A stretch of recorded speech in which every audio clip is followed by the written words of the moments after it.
ဒီနေ့ကျွန်တော် unit တွေကိုဘာသာပြန်ဆိုတဲ့နေရာမှာကျောင်းသားအများစုတွေ့ကြုံရတဲ့အခက်အခဲစကားလုံးလေးလုံးရှိပါတယ်အဲ့ဒါကြောင့်ကျွန်တော်တို့ VING ပါ VING ကိုကျွန်တော်တို့ကနေရာအမျိုးမျိုးတွေ့ရတယ်ဗျနေရာအမျိုးမျိုးတွေ့တော့ကျွန်တော်သုံးပုံသုံးနည်းမတူပါဘူးအဲ့တော့ကျွန်တော်ဒီနေ့ VING ကိုဘယ်နှမျိုးသုံးတယ်လဲဘယ်လိုတွေဘာသာပြန်ကြမလဲဆိုတာလေးကိုကျွန်တော်နဲ့အတူတူလေ့လာကြည့်ကြအောင်ကျွန်တော် VING ကိုအများအားဖြင့်တော့၄မျိုးသုံးလို့ရတယ်နံပါတ်1ကကျွန်တော်တို့ verb အနေနဲ့သုံးလို့ရတယ်နံပါတ်2ကကျွန်တော်တို့ noun အနေနဲ့သုံးလို့ရအောင်နံပါတ်3ကကျွန်တော်တို့ adjective အနေနဲ့သုံးလို့ရအောင်နံပါတ်4ကကျွန်တော်တို့ adverb အနေနဲ့သုံးလို့ရအောင်နံပါတ်1အနေနဲ့ verb အနေနဲ့သုံးမယ်ဆိုလို့ရှိရင်ကျွန်တော်တို့ကဘယ်လိုဘာသာပြန်မလဲဆိုလို့ရှိရင်နေသည်လို့ကျွန်တော်တို့ကဘာသာပြန်ပေးရပါအောင်နေသည်လို့ဘာသာပြန်ပေးရပါအောင်ဒီမှာကျွန်တော် example 1ကိုကြည့်ကြည့်အောင် he is walking သူလမ်းလျှောက်နေသည်လို့ကျွန်တော်ဘာသာပြန်ပေးရပါဒီမှာကျွန်တော် VING ကိုကျွန်တော်ဘာအနေနဲ့သုံးထားလဲဆိုလို့ရှိရင် verb အနေနဲ့သုံးထားတာဖြစ်ပါတယ်အဲ့တော့ verb to be နဲ့တွဲတဲ့ဒီမှာ VING တွေကိုတွဲသုံးမယ်ဆိုလို့ရှိရင်ကျွန်တော်တို့က verb အနေနဲ့နေသည်လို့ဘာသာပြန်မယ် tense အနေနဲ့ပြောတော့ကျွန်တော်တို့ continuous တွေလှုပ်ဆဲတွေဖြစ်ပါဘူးဒါဆိုနေသည်လို့ကျွန်တော်တို့ဒီ example number 1ကိုကျွန်တော်ဘာသာပြန်ပေးရပါတယ် okay အဲ့တော့ number 2ဆက်ကြည့်အောင် number 2အနေနဲ့ကျွန်တော်တို့ကကျွန်တော်နှစ်ကြောင်းလေးရေးပေးထားပါအရေးကြီးလို့သုံးလည်းများလို့ပါအတွေ့ရလည်းများလို့ပါတချို့ဆရာတွေ grammar ဆရာတွေကကျွန်တော် VING ဒရန်းလို့လည်းသုံးပါဒရန်းဆိုတော့အမည်အခေါ်ကြီးမမှတ်မိချင်နေပါနောင်းအနေနဲ့သုံးလို့ရတယ်ဆိုတာလေးကိုမိသတိရရင်တော့ပါပြီ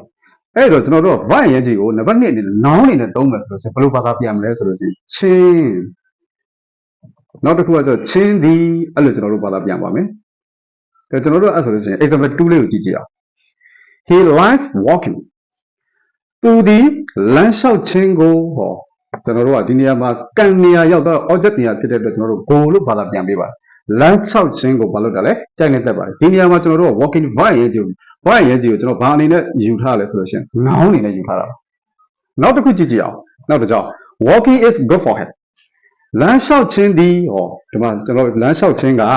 ကျန်းမာရေးအတွက်ကောင်းပါတယ်လို့ကျွန်တော်တို့ကသုံးတာဒီနေရာမှာဒီ walking ကိုလည်းကျွန်တော်တို့ကဘာအနေနဲ့ယူသုံးထားလဲဆိုလို့ရှိရင်ကျွန်တော် noun အနေနဲ့ပဲကျွန်တော်တို့ယူသုံးထားတာပါ okay နောက်တတိယတစ်ကြောင်းကိုကြည့်အောင်တတိယကျတော့ကျွန်တော်တို့ဘာအနေနဲ့သုံးမလဲဆိုလို့ရှိရင်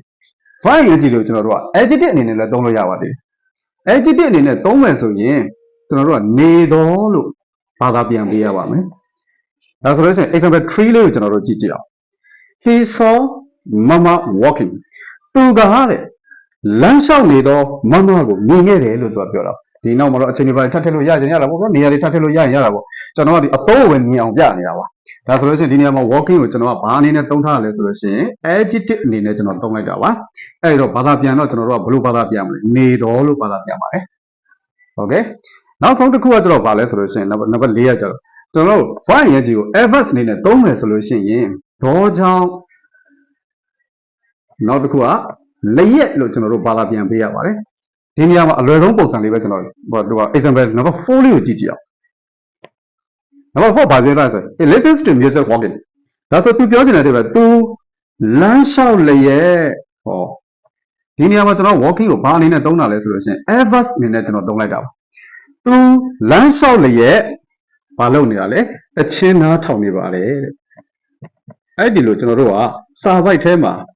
ING VING ရောက်နေတဲ့နေရာကိုကြည့်ပြီးတော့မှကျွန်တော်တို့က noun လား verb လား adjective လား adverb လားဆိုတော့ကျွန်တော်တို့စဉ်းစားဆုံးဖြတ်ပြီးဘာသာပြန်ရမှာဖြစ်ပါတယ်ဘယ်လောက်ဆိုရင်နားလည်မလို့ထင်ပါတယ်ဒါလေးကိုသေချာလေ့လာလိုက်မယ်ဆိုလို့ရှိရင်လည်းတစ်ချက်ခုနှစ်ချက်ပြပါဘာသာပြန်တဲ့နေရာမှာလည်းအဆင်ပြေသလို verb form မှာလည်းတော်တော်လေးအသုံးဝင်ပါဘူးအဲ့ဒါလေးကျွန်တော်နောက်ပိုင်းမှာဆက်ပြီးတော့ကျွန်တော်ကြိုးစားပြီးsharing လုပ်ပေးမှာဖြစ်တဲ့အတွက်ကျွန်တော်ရဲ့ page လေးကို like and follow လုပ်ပေးဖို့ဒေတာဆိုတောင်းဆိုပါတယ်နောက်မှကျွန်တော်ပြန်တွေ့ရအောင်